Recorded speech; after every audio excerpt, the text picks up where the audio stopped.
mendhalon tata trapsilanira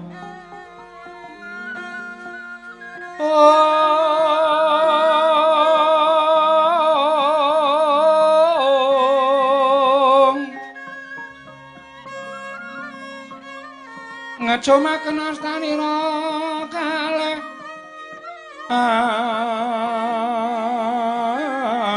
astanira kalih pisan yen ngandika magawe pranta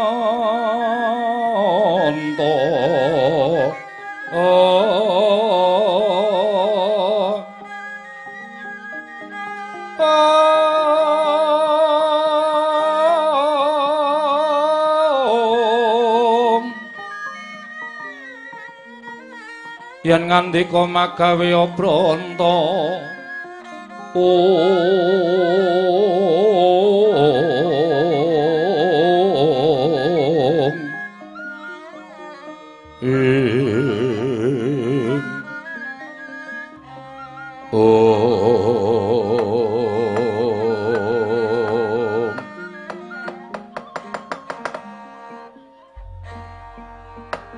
Wiladala gawe kaget geder kang padha samyang gantung sebo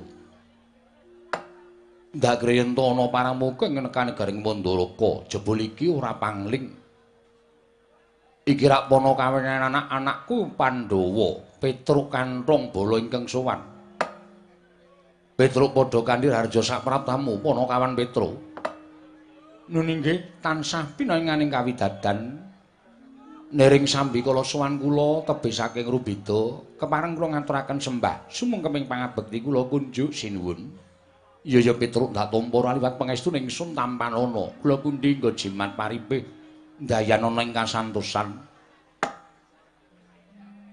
ora kaya adat sabene lha kok dadi sowanmu nganti karo adimu Bagong lho napa nggih perasaan kula dhewe niku lah kuwi Bagong eneng mburimu. Wo, kowe melu to, Gong? Request. Request-e sapa? Request-e para sing padha kepareng arep anu mresani iki wis SMS karo aku. Pokoke perdana setelah Ramadan Bagong kudu jedul.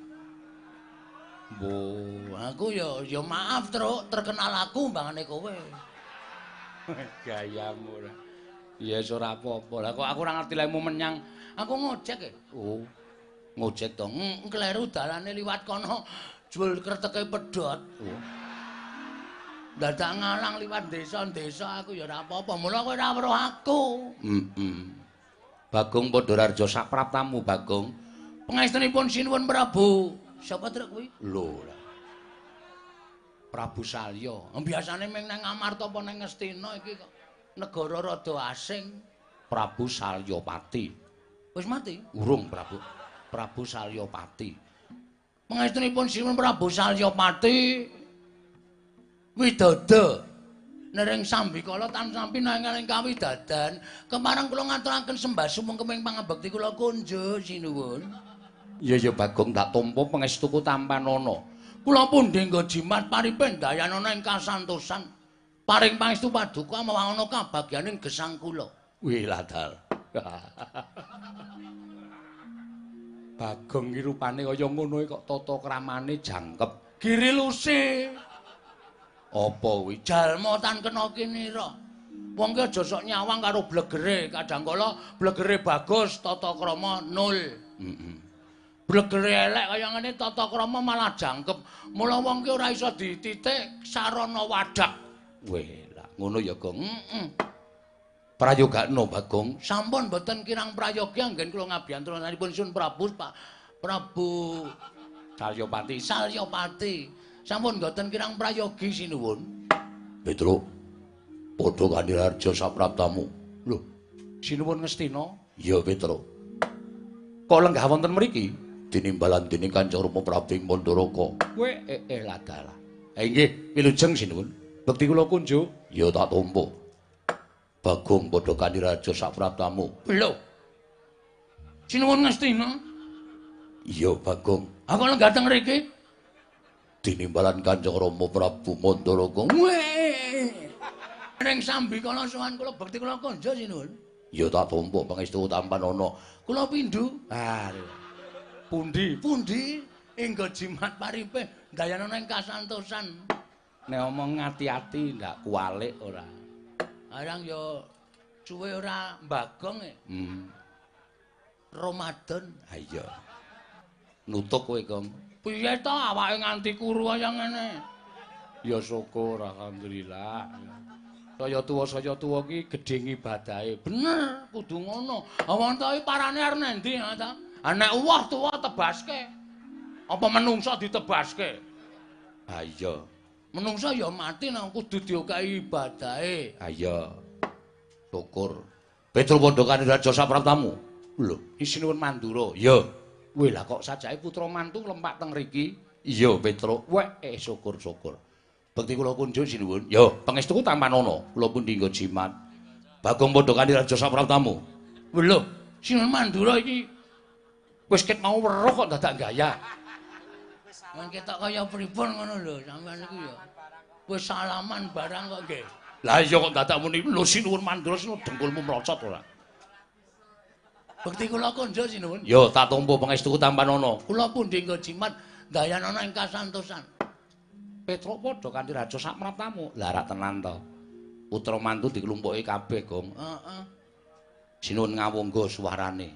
Kresna, udu. Sinuwun ngawangga. Lungono ta ora percaya? Kon ngendika meneh. Sinuwun ngawangga. Iya, Petro. Oh iya, Ding. Nek Sinuwun Ndarawati iki mesti nganggo Iwang Sukmana mangadirnu kowe. Heeh. Slamet tekamu, Petro. Niring sambikala bekti kula kunjuk. Iya, pangestuku tampan ana, Petro. Lho nggih. Bagong padha Kaniraja. Niring sambikala sowan kula sinuwun ngawangga bekti kula kunjuk. Pangestuku tampan ana. Lho nggih, sanget anggen kawin dadosaken jimat paripe. Petro padha Kaniraja sak praptamu, Petro. Ndarawati Sengkuni. Iya, Petro. Bekti kula nggih, Ndarawati. Iya. Pangestuku tampan ana. Nggih, Bagong padha slamet. Bagong padha slamet kowe, Gong. Bagong padha harja. Gong, kowe iki dibagekke Ropatih kok. Derajatmu ki mung kawula bae Ropatih ora semaur. Aku lagi sengit karo Sengkuni. Ngopo? Wis ta ora perkara ngopo ta ngopo ora aja takon ndak nganti kok esmosiku meledak. Aku pokoknya karo Sengkuni lagi sengit aku. Oh iya. Lah witekno ngopo kok sengit karo aku? Apa aku salah karo kowe? Apa aku luput karo kowe? Pikiran dhewe. Aja takon aku. Aku mbagekke karo kowe iki isih ning wulan sing apik. Yen ana luputku njaluk ngapura. Padha-padha. Nek njuk dite. Oh. Sengit kok gelem njaluk dhuwit. Aku ki mbok, Truk. Karo sing tak sengiti barang tegel njaluk aku. Ayo kuwi jenenge ngalup, ngawur jenenge. Heeh. Sing penting pendapatan. Petruk kantong bolong wonten dawuh sinuwun. Gawe kaget praptamu ning negara Mandaraka. Niki ana wigati apa, Petruk? Apa diutus dening anak-anakku Pandhawa? Apa pancen saka karepmu dhewe lho apa diutus dening bapakmu Semar? Lah niki ngeten. Kula sawetawis tak matur sanipun Sinuwun Prabu Salyapati sampun ngantos mangke klenta-klentu. Ya. Sowan kula menika mboten saking pikajengan kula piyambak menika mboten. Dipun utus Bapak Semar mboten. Dinutus para Pandhawa mboten. Mugi kawuningan sowan kula menika dipun utus dening ragiling Pandhawa inggih menika Raden Sedewa. Lho. Anakku Sedewa ngutus marang Petruk nggih. Wong kula ya ora kanyono-nyono. Wonten nawala tiba wonten ing Karang Tumaritis. Sareng kula buka nawala menika tapastanipun Ndara Sedewa. Surasanipun Petruk katimbalan sowan wonten kasatriyan Ngendi mau, Gong? Modar kowe. Kena Mbumira Tawu. Ah, Mbumira Tawu. Supados sowan dhateng kasatriyan Mbumira Tawu. Sareng kula sowan kula menika dipun dhawuhi dening Sundara Sedewa, Petruk kowe tak kongkon. Gandenge aku krungu kabar yen to Kanjeng Prabu Salya ing Mandaraka nimbali kabeh para putra mantu. Mula kowe sowana mrana nanjihna apa to sababe putra mantu katimbalan kabeh kok aku ora katimbalan. Monggo aku ki dadi wong lula, Truk. Wit biyen tekan saiki Kanjeng Ibu nglairake aku karo Kakang Mas Nekula seda kunduran bareng karo binanjuting Kanjeng Rama Prabu Pandhu Dewayana munggah ning Kasedan Jati. Seka bayi tekan seprene iki aku ora entuk pengayomaning sapa-sapa sing tak anggep wong tuwa ki ning Kanjeng Prabu Mandaraka. Ah mula kowe sawana mrana nanjihna kok Prabu Mandura, kok Prabu Duryudana, kok Prabu Karna ditimbali sowan, kok Nekula karo Sedewa ora ditimbali sowan, kuwi sebabe apa? Apa pancen Sedewa kuwi ora pinutrakake dening Nalindra ing Mandaraka? Apa pancen Nalindra Mandaraka wa Prabu Salya kuwi ora nganggep anak karo Sedewa? Ngaten niku. Kula niku ngrungu ngendikane Ndara Sedewa kaya ngoten niku, wah teng ati larane ra jamak-jamak. Aku kula kelingan Ndara Sedewa, Ndara Nekula niku dilairake kalih Dewi Madrim Procot ngerti Padanggawa ibune seda kunduran. Soale ora diparkiri terus. Piye to maksudmu piye to? Ana kunduran apa ya mbokne? Ora ana wong tak plathok sirahe. Seda kunduran ki nglairke terus seda kuwi seda kunduran truk ngunduri ndasmu kuwi apa piye? Ora emosi. Ana ya ora ngerti kok. Aku ki nek ora ngerti ki ya digenake senengane dindas-daske kok.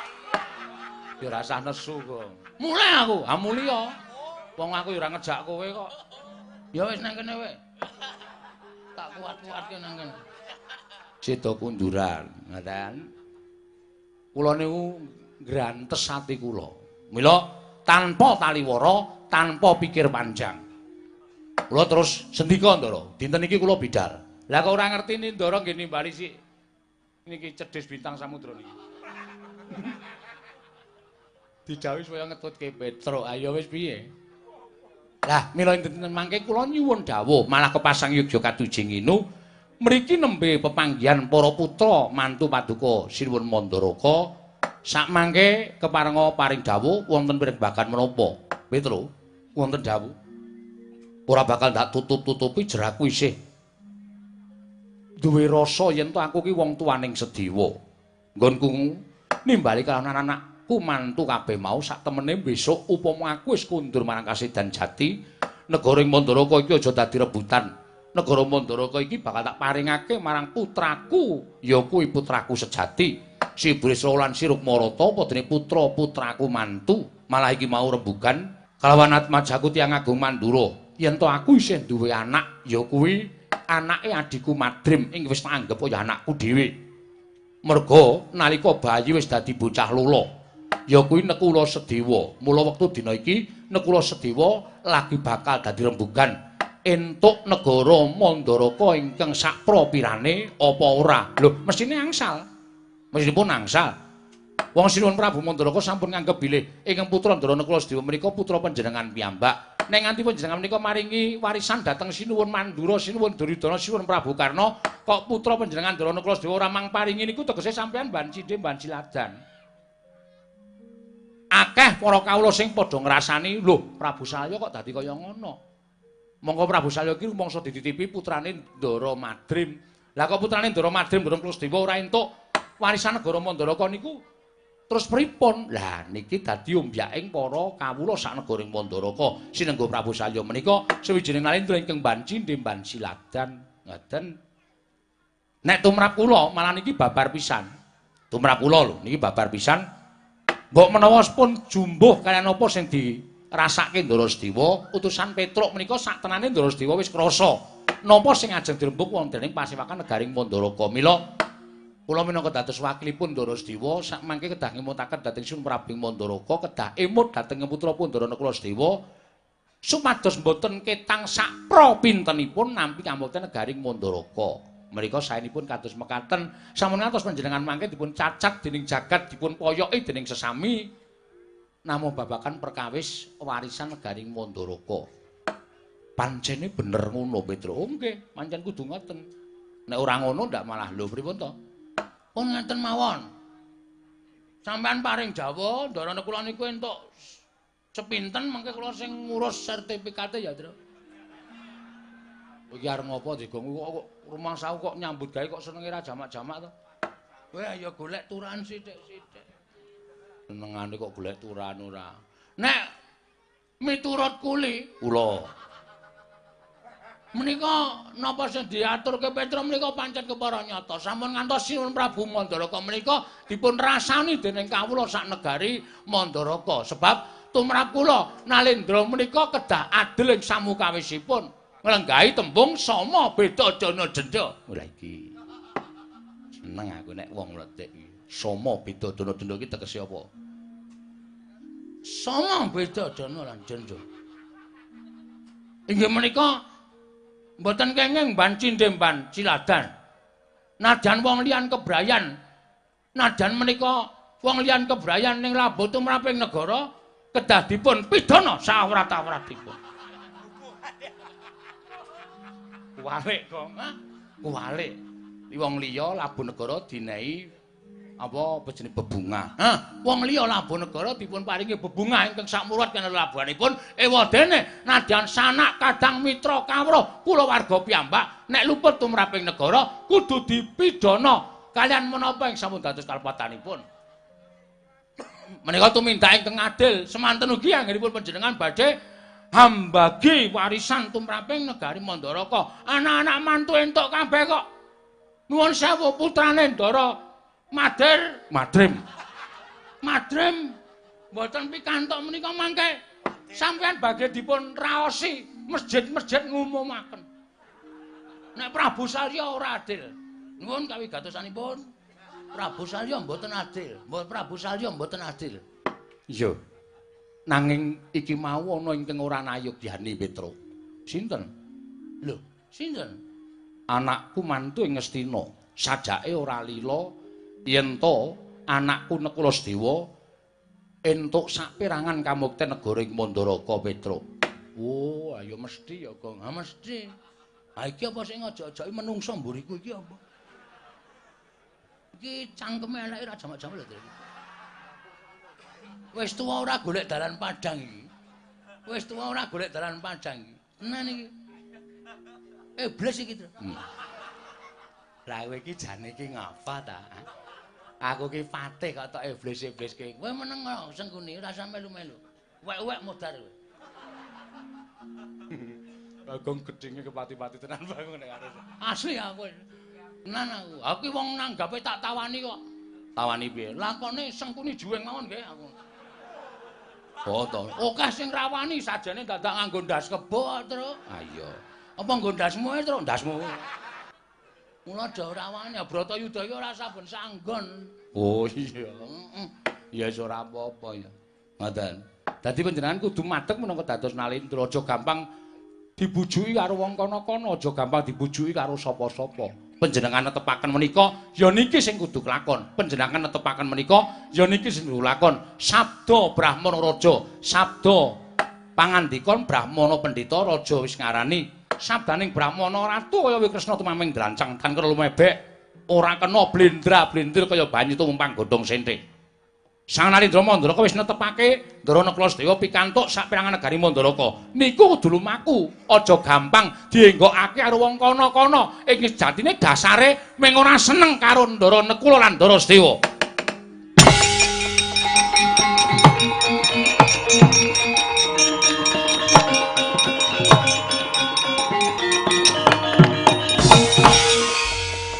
Jagat Dewa Bathara ya jagat pangestungkara.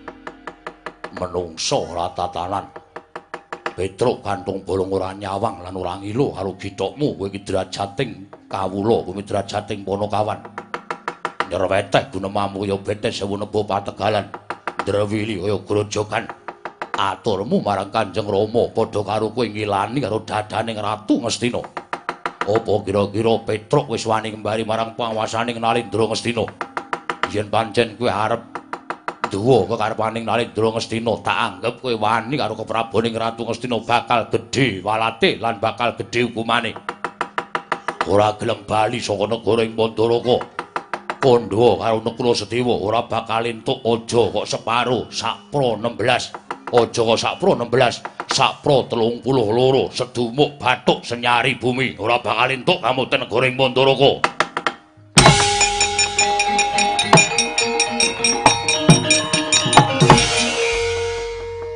Ana masalah apa, Tru? Ana. Kowe iki mau kira rungokke apa? Genah wis gayeng kaya ngene kok ana masalah. Aku makler. Kowe anggere Madang terus makler cilakane nang kono kuwi. Ora kowe kok adu arep karo Sinuwun Ngastina. Ana muni piye? Petruk kantong bolong nek kowe wani nduwa karepaning Ratu Ngastina padha karo kowe wani ngelani dadaning Ratu Ngastina. Kowe luput tumraping keprabon Ngastina. Bakal gedhe hukume. Ora gelem bali saka negara ing Mandaraka. Matura karo ndaramu Nekula Sedewa, aja kok separo, sakpro 4, sakpro 8, sakpro 16, sakpro 32 ora bakal entuk negara Mandaraka. Sedumuk bathuk senyari bumi ora bakal entuk negara Mandaraka. Kuwi cangkeme sapa kowe? Ratu Ngastina. Prabu Duryudana? Heeh. Oh ya wis. Tak kira nek wani ora. Tak kira nek cangkemmu. Arep tak sekop ora. Cangkem semene kok arep disekop. Aku saplake suwe ora mbagongi kaya idene iki muncul terus lho, Tru. Ngati-ati iki.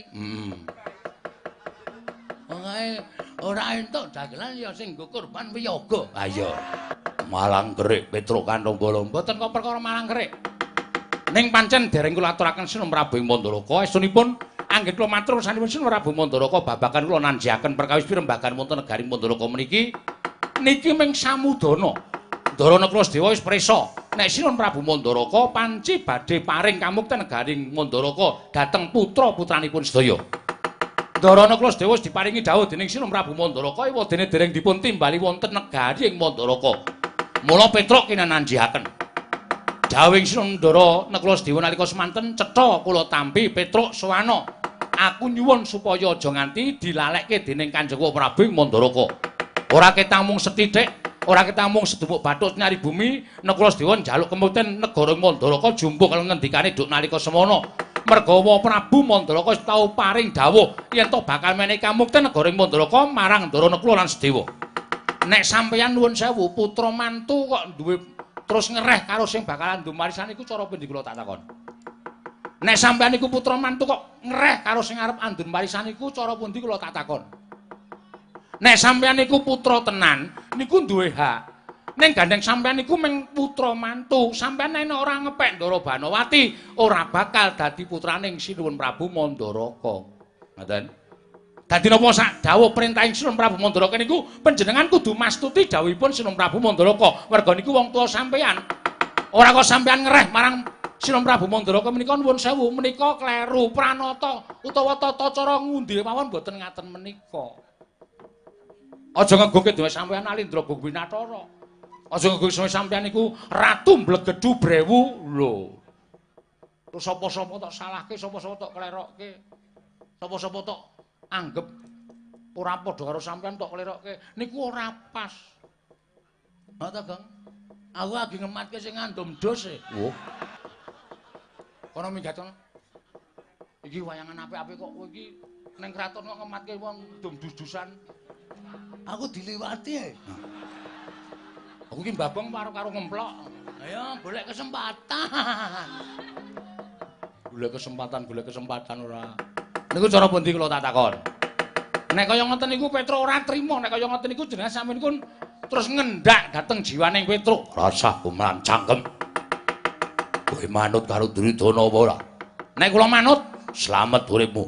Yen kula mboten manut, Duryudana sowan ning Mandaraka nggawa Kurawa segelar sepapan. Yen ora manut karo Duryudana, apa kelakon bathange Petruk direncak dening para sata Kurawa. Weh, adalah sampean kok nantang karo Petruk perang karo Kurawa niku mboten wing sepisan iki. Petruk perang karo Kurawa niku wis bola bali. Teng pundi pampane wong neter kadeteyan. Nek ora entuk keterangan Sun Prabu Mandara kau taunana windanana. Ndara Neklas Dewa nek dawuh kali kula aja bali nek ora entuk keterangan Sun Prabu Mandara Petra.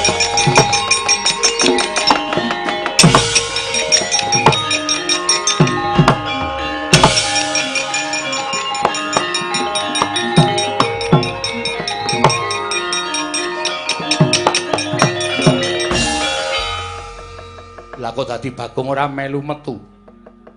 Kula santai kok. Kowe kok ora metu? Metu kok dipeksa. Metu ya ben metu karepe dhewe. Metu nek dipeksa itu adalah melanggar hak manusia.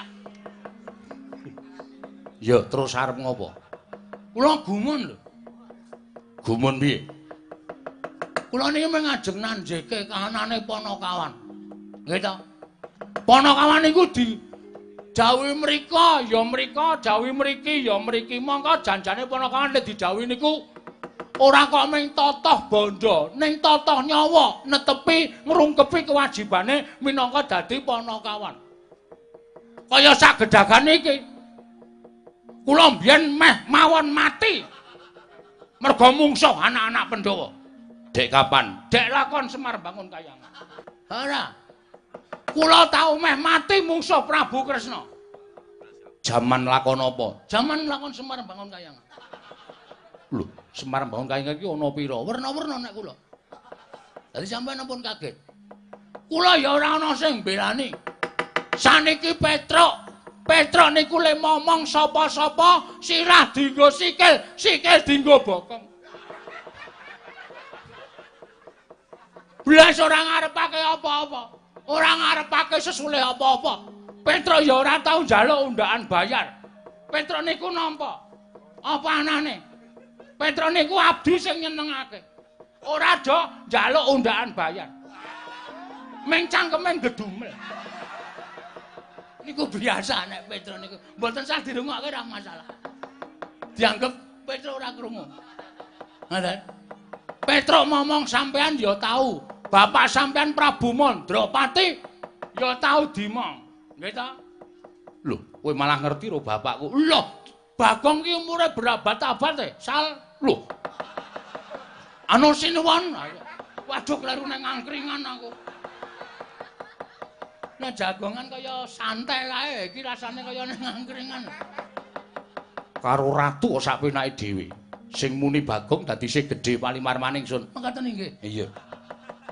Sampeyan tau dimong, Prabu Mandrapati bapak sampeyan tau dimong. Eyang sampeyan Prabu Mandrawanara tau dimong. Apa eyangku jenenge Mandrawanara? Apa udu? Dudu. Dudu ya wis. Aku ya meh ngawur kok. Lah sapa tenane? Ampuh aku ora ngerti. Lho maca buku ya. Mandrawanara ki tembang kok. Wah iya Deng lah. Bajingan. Ngawur aku ki suwe-suwe. Tau dimong. Niki apa? Prabu Baladewa apa? Tau ngrasake dimong karo Petruk. Jaman urip teng Widara Kandang. Digoleki Kangsa, nggih mboten? Yo. Sampeyan jaman kono nek ketemu Kangsa wis ora urip tekan saiki. Ha to? Yo. Mergo sampeyan wedi karo Kangsa. Ora perkara wedi. Ha iya wedi wae. Nek ora wedi mesti ora gelem disingitke ning Widara Kandang. Sampeyan dadi wong tani, pendake sok mikul garu luku. Nggawa kebo ngluku teng sawah, sing ewangi ya Petruk, sing ngajari ya Petruk. Sampeyan iso tandur, iso ngerti ilmu bab pertanian. Sing ngajari ya Petruk. Iya ora? Yo. Matine Kangsa Petruk ya melu berperan. Ya aku kelingan. Nggih. Sampeyan ora direwangi Petruk, ora bakal sampeyan iso kaya ngene. Prabu Kresna nika ya dewang karo Petruk. Adimu Ndara Bratasimping. Bratajaya. Bratajaya. Niku nek ora diwangi Petruk ora rabi karo Sarmadi. Anu ki lho, sapa Janaka ki? Permadi. Ha, Permadi. Ayo piye? Kabeh ki labuhane Petruk. Dadi aja sampe nae dhewe. Lah saiki aku tak takon karo kowe. Lah kok dadi Petruk arep diajal Duryudana, arep dikrubut Kurawa, kok sampeyan tanpa duwe perasaan belani karo Petruk. Terus perasaan sampeyan sebagai manusia lumrah itu di mana? Nanti kula takon.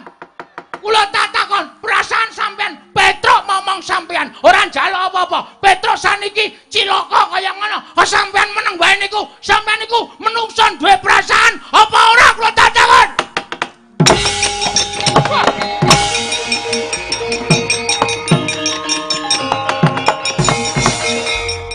Wila Bagong kok malah gawe geger ben. Wah, kisruh kabeh iki. Engko arep ngobong Prabu Karna. Prabu Karna wis mlayu metu kari Sengkuni dupaki cangkem. Ya aku nek ora lunga sik ngrekas. Men. Ngoten niku, kudune wong niku duwe perasaan nggih ta. Wong iki nek ora gelem dijiwit aja sok jiwit. Wong iki nek ditata kramani mesti tata krama. Niku perasaane menungso mlaku kaya ngoten niku. Nek kula teng dalan ora uluk salam karo wong, kula takon alamat tanpa medhun saka kendaraan, mesti le mangsul ya sak penake dhewe. Ning nek takon medhun saka kendaraan, dalem sewu nuwun sewu menawi wonten ning dusun Prebutan menika, mreginipun pundi nggih, Pak? Mesti le mangsul oh nggih, mrika meniki ngeten, terus mengke ngiri. Andilalah wong iki nyunggi napa niku? Nyunggi suket. Oh. Lek ngabane nganggo bokong, niki ngenten, nggih nggo kiri, nggo kanan. Oh ngece le guyu iki gitu. Kaya ora lahir batin gitu. Ngoten. Nggih ta? Iya bener. Anu mangsa kula kok wong do dilabuhi kok ora krasa. Kula ya gumun lho teng mriki enten. Teng mriki ana piyayine. Nek ya meger-meger tanpa mobah, tanpa musik. Kula gumun, Nalendra Gong Binatara kok blas ora duwe perasaan. Niki enten lho sing tunggal mbok karo Pandhawa. Tunggal mbok. Ming sayange dheke dok nalika lahir niku dibuang teng Kali Oya. Ganggo.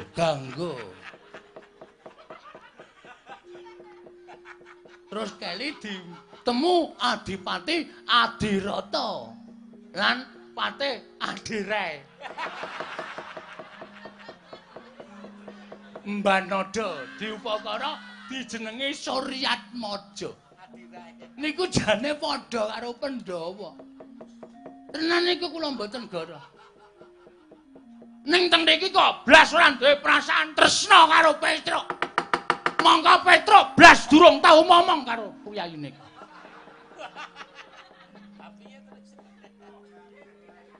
Terus duh wis kleru leh ku omong. Ku omong wis kuwalik dhisik. Ha piye nek omongan kuwalik ra iso dikapak-kapakke. Nek wong kuwalik ora masalah. Iki kuwalik ben. Mesti nekat wae. Nganten mawon nggih sinuwun. Kula nyuwun pamit medal Jawi. Oh sik, critamu terusno sik. Mpun tek. Mpun telas. Pun mboten wonten pikiran ajeng crita napa-napa. Ora, kudu tok terus ora tok teruske tak pateni nang kene iki. Piye ta iki? Ameng Bagong arep dipateni iki njur ana wawan apa nek Bagong dipateni ya ora ana dipateni. Kula tak mbelani kalih Petruk. Petruk nek mboten kula belani dikroyok Kurawa. 100 cacahe Petruk ming ijen mokal kelakone ana wong siji kok iso menang karo wong 100. Kula nyuwun pamit tambahi pangestu. Sing ati-ati aja kaya bocah cilik Bagong. Ning aja gawe geger kanan Mandalaka. Nggih nggih, ngestaken Jawi. Nyuwun pamit sinuwun. Iya, sing ati-ati. Kula tak medal Jawi. Nek mboten medal Jawi cilaka tanggung jawabe gedhe sini. Asli niku. Kuwi karepe piye? Panjenengan mboten paham? Ora. Ya wis ora digagas. Lah malah ngrekoso. Nyuwun pamit sinuwun. Ya sing ati-ati aja kaya bocah ngono nggih. Kula tangi wangi Petruk, mokal kelakone ana wong siji rumput wong 100 iso menang wong siji. Petro mesti mati, nek Petro mati kula kelangan. Iya, metu njaba. Nun nggih, nyuwun pamit sinuwun. Sing ati-ati aja kaya bocah cilik. Niki nek kula mboten ninggal medal jami. Niki mboten ajeng sikilakon. Rama Prabu, piye Karna? Kagungan arta sedasa. Nek 10 aku ora duwe, nek eketan ana. Nah, niku sing kula karepke. Wong edan nyonya. Tampan ono wis gek minggat ngono. Gawe geger, ora ning Ngastina, ora ning Amarta, ora ning Mandaraka kok sing jeneng Bagong kok mesti kok senengane ora. Iki sih dadi keke ora. Ning areng ngulungke kok dubeng-ubengke. Nyo. Masa aku ki ndek anak bojo kok badan ming sak 20. Kuwi wae ikhlas tak sedekahke pas salat Id.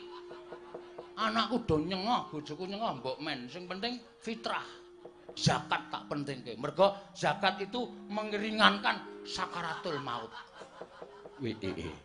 Ngono ya nggih, niki sekedhik wejangan. Iya, iya. Dadi panjenengan dadi nalindra iki aja cetil. Sok menehi wong sing ora duwe. Sok menehi wong sing kurang apa-apane. Diparingke bondo donya sampean. Bondo donya sampean, duit sampean mang simpen ora dadi emas. Nek mang bagek-bagekke dadi pahala. Iya, Bagong. Nggih. Niku meringankan sakaratul maut. Iya. Dong mboten tegese. Tegese piye? Nek wong ora seneng zakat, ora seneng meneh-meneh, iso nek arep mati ki nyawane didudut ki rasane. Ning ana sing piyayi didudut nyawane kalau malaikat ki mesem. Les.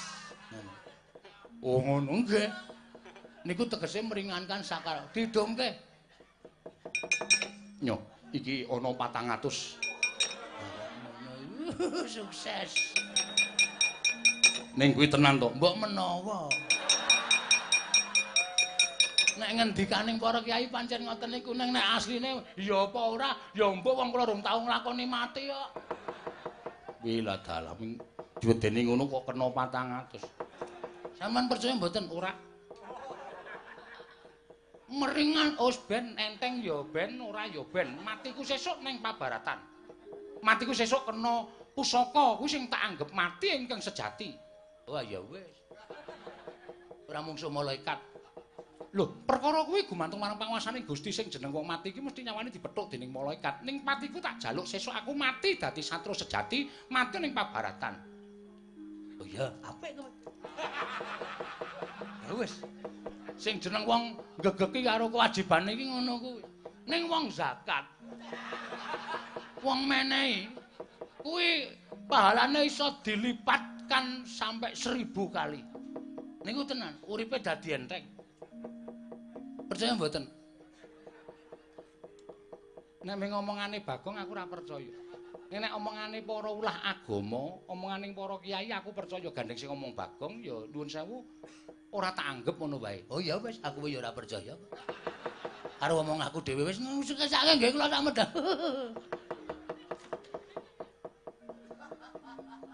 Kaenggo rak bali meneh. Rekku tiba. Arep nyumet rokok kok gagah-gagah kok ora ono rek. Karna wonten maring adhawuh. Perkara iki kriwikan dadi grojogan geguyon dadi tangisan. Namung paduka Rama Prabing Mandara iki saged kedugi lan sak mangke saged menggak dateng geger wonten Madyaning Garing Mandaraka. Ya. Bocah tumenggungan tak jaluk suwane Atmaja Kuruk Marata nuli ngestaken dawuh Kanjeng Sinuwun.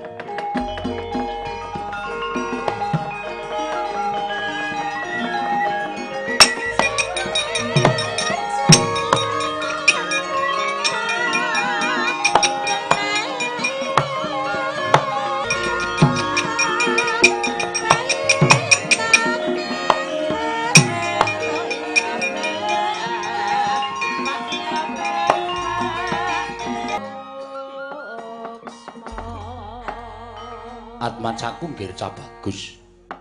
Kaget. Salingsun pija ning madaning Datulaya. Nggih. Kumejot karo sing manah kula.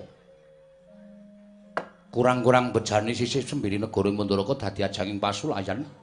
Ya mengingsun kepengin aja nganti ana para kawuling ing padha kasempyok ing aredan. Merga pengamu ing para Satakura kelawan Petruk Kanthong Bolong, tatanen Sangya para Wadyabala lan para kawula. Kula ana ngestaken dawuh Rama Prabu. Babar pisan budal kang padha sibu. Jeneng ingsun arsa kundur kedaton. Kawula non ngestaken dawuh Paramadal Pasilan.